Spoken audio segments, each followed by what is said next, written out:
Olá, gente, tudo bom? O meu entrevistado de hoje é um expert em saúde feminina. Ele simplesmente é ginecologista, tem uma vasta experiência na área. Ele é chefe do setor de saúde e medicina sexual da Faculdade de Medicina do ABC, Dr. Eliano Pellini. Dr. Eliano, muito obrigada por ter Obrigado vindo pelo aqui. convite, falar sobre sexualidade, sobre senhoras que envolvem crescimento em direção à maturidade, então estou à sua disposição. Esse vídeo é pra você, você não pode perder, fica ligadinho aí após a vinheta.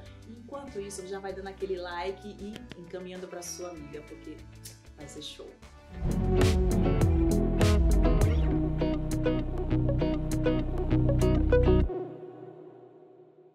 Doutor Eliano, o senhor atua com assuntos relacionados às mulheres já há muitos anos. Quais as queixas mais recorrentes aí ao longo desses anos todos? A gente, como ginecologista, tem alguns espaços esclarecidos. A gente nunca encontra na vida real aquela mulher que nós vemos nos livros. A gente não vê no consultório também aquelas mulheres que a gente vê na rede virtual. Então todo mundo tem um lado meio falso e um lado realístico. O ginecologista tem que estar centrado nesse ponto fundamental. Então as queixas no passado eram queixas ginecológicas puras. Sim. Secreção vaginal, Sim. dor, alterações menstruais. Hoje, como a necessidade sexual se ampliou, a gente recebe muito disfunção de desejo, dor no ato sexual, porque se tornou mais fácil falar sobre isso. Antigamente eu recebia uma cliente com uma queixa de dor menstrual e lá no fim da anamnese da história, Sim. ela abria a sensação de que tinha um parceiro sexualmente inadequado. Ótimo. Hoje não, a queixa inicial é ligada à sexualidade, que perdeu-se na autoestima. Sim. E aí lá no meio da história você percebe que tem um mioma associado, tem uma endometriose associada. Então hoje o ginecologista moderno tem que ter uma visão mais empática da função feminina. Não é como eu fui treinado no passado aqui na escola da USP, que era colposcopia, colo do útero, câncer. Hoje não mais. Não, hoje você tem que entender que aquela mulher que vem te ver, ela está querendo alguma coisa mais do que simplesmente atenção à doença. Por mais que todos tenham aprendido que os exames laboratoriais dão diagnóstico, então tem colegas que já pedem uma lista já pré-impressa, né? Desde mamografia até ressonância magnética do cérebro, para ver se tem hipófise aumentada, que os convênios favoreceram isso, né? Sim. Mas o bom clínico hoje tem que ter muito cuidado na atenção, na anamnese e no exame físico. Ele resolve muito. A ginecologia é um ambiente fascinante porque você faz diagnóstico, você trata num ambiente de uma consulta. Agora, a função sexual não é bem assim. Não é bem assim, né? Porque por mais simples que pareça, falta de desejo, dor no ato sexual, tem um componente mágico por trás que você precisa de ajuda. Então eu hoje não consigo no meu setor de saúde e medicina sexual trabalhar sozinho. Eu tenho que ter uma fisioterapeuta, tenho que ter uma psiquiatra, tenho que ter uma psicóloga, tem que ter mulheres que entendam dessas dificuldades, porque como homem, por mais que eu tenha vivido 40 e poucos anos como ginecologista, você não consegue entrar no âmago do sofrimento daquela mulher. Para nós, homens são um pouco assim, liga, desliga, e tem duas disfunções sexuais só, né? Falta de ereção ou ejaculação precoce. A mulher não, tem uma infinidade. Então, o homem é simples, né? O universo feminino complicado. É mais complexo. Então tem que ter junto alguém que viva como mulher aquela experiência. E por mais que eu tenha vivido com mulheres, você nunca será alguém que entende o problema diretamente, né? A gente sabe que a disfunção sexual afeta muito a vida das pessoas. Conta pra gente quais são as mais comuns. Tem que ser um médico, um ginecologista, um urologista muito afeito ao sofrimento das pessoas. Porque em termos jocosos, como é que a vida sexual vai fazer alguém sofrer? Sim. Sempre foi o objetivo da espécie humana ter um processo reprodutivo recompensado pela satisfação e pelo envolvimento e pelo vínculo. Nós humanos somos capazes de fazer sexo virar um componente afetivo. Do lado masculino, como já falamos, são simples. Do lado feminino, infelizmente, hoje não se tem, inclusive, nenhum catálogo ideal para entender. Na década de 40, o professor Master Johnson e Kaplan fizeram uma caracterização da resposta sexual, que hoje se chama linear. Okay. Então você tem desejo, veja que a palavra desidério tem no meio uma sigla, né? SID, desidério.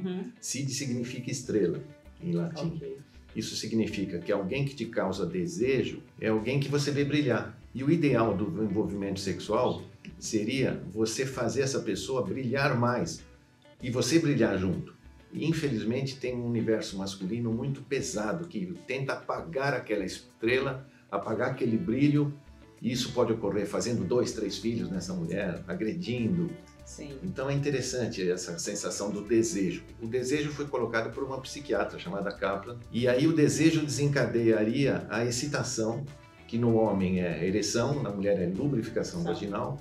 Isso permitiria o contato sexual pênis-vagina, que seria o que se chama completo, para depois, do lado masculino, você ter uma ejaculação, que é uma escravidão para ter orgasmo, todo homem ejacula, tem orgasmo, e do lado feminino você não tem nada visível, não tem ejaculação, não tem mudanças anatômicas muito importantes, mas tem uma situação que só a fêmea humana tem, chamada orgasmo, e aí pode ser múltiplo, né? Ele pode reentrar, porque ela fica no basal, né? Dos dois lados, masculino e feminino, você precisa ter alguma recompensa, que no caso chama-se satisfação. E a satisfação, se foi produtiva, faz o ciclo entrar de novo no desejo. No universo feminino, em 2002, a professora Rosemary Basson, é uma psiquiatra de Vancouver, ela montou um plano diferente. Ela percebeu que existem 2 tipos de resposta sexual na mulher. Uma resposta chamada espontânea, que é igual à masculina, ela também vê, deseja, se excita, se lubrifica, a vagina dilata, ela permite penetração, tem estímulo, fricção, aventura, orgasmo. E orgasmos múltiplos em algumas, e reentrada de satisfação e vínculo. Do lado de outro grupo feminino, que ela chamou de neutras, e as neutras são aquelas que têm uma experiência sexual já muito longa, com o mesmo parceiro, que foram agredidas emocionalmente, psicologicamente, ou viraram mais maternais, ou realmente nunca gostaram de função sexual e querem se manter distantes. Essas mulheres neutras só saem da neutralidade para ficar espontânea se você tiver um estímulo. Então é muito comum mulheres que estão com 10, 12 anos de casado não terem mais desejo por aquele parceiro, mas se surgir um novo parceiro, e hoje com o divórcio isso é permissível, você vê que aquela mulher que tinha uma disfunção sexual importante, na outra relação melhora. Não, melhora. Quem define hoje as relações sexuais e suas disfunções são sempre psiquiatras. Os ginecologistas não têm grande interesse nisso e perderam a oportunidade de fazer um catálogo de disfunção sexual do lado do ginecologista. Quem faz hoje é o DMS-5, o Manual de Doenças Psiquiátricas. No DMS-5, você tem apenas 2 disfunções sexuais hoje. Desejo sexual hipoativo, que são as mulheres neutras, que se estimuladas saem dessa disfunção, e você tem a dor no ato sexual, chamada dispareunia. No primeiro processo definido por Master e Johnson, você tinha, pelo DSM-4, que era bem anterior, 5 disfunções sexuais femininas. Você tinha falta de desejo, falta de lubrificação, falta de penetração, falta de orgasmo e dor.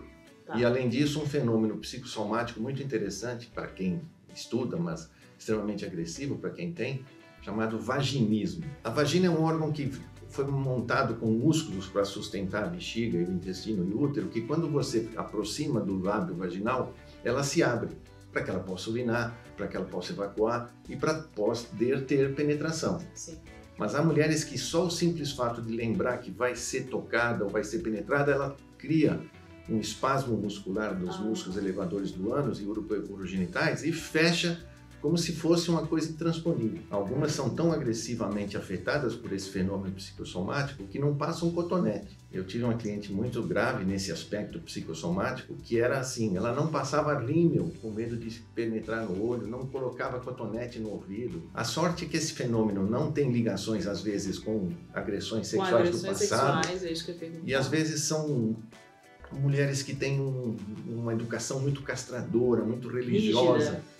E você vê, por exemplo, se um menino se masturba no banheiro hoje, a mãe até elogia, tá vendo como é macho? A menina se tocar na sua genitália, imediatamente alguma mãe, alguma tia, alguém vai dizer... repreender. Tira a mão daí, é sujo, é feio, não pode. Sim. E isso vai criando um estímulo, porque o desejo sexual feminino e masculino são iguais. Só que, infelizmente, a repressão masculina, para dominar mais o componente feminino, criou essa sensação de que as mulheres não têm desejo ou não devem ter prazer. Você imagina, há tribos na África ainda que cortam o clitóris das meninas. É absurdo. Para evitar que elas tenham prazer. Infelizmente, a mulher no nosso país ainda é vista como um foco de prazer, como uma fonte de prazer, mas quando ela reclama prazer para ela, toda a sociedade... É simples, né? Quando nós lançamos anticoncepcionais em 1960, em 1962 começou a se dizer que dava câncer. Nós lançamos em 2000 as terapêutica hormonal para menopausa, Sim. 2 anos depois da própria televisão já se disse que dava câncer de mama. Toda vez que as mulheres dão um salto em direção à liberdade sexual, vem alguém e puxa. Olha, tudo bem, você pode tomar terapêutica hormonal, mas dá câncer, hein?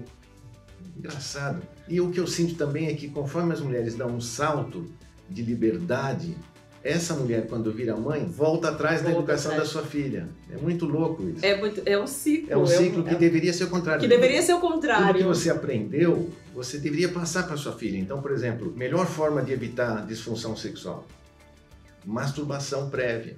Se uma menina foi permitida se masturbar e ela identificou como o jogo sexual do seu clitóris funciona, provavelmente ela vai poder ensinar os parceiros. Olha, não é por aí não, vem por aqui, sim, faça assim. E aí melhora tudo. E aí melhora tudo. Infelizmente, muitas meninas não se masturbam porque é visto como um tabu muito coisa feio. E elas vão ter que aprender com alguém que não tem o equipamento que ela tem. Né? Que doido isso.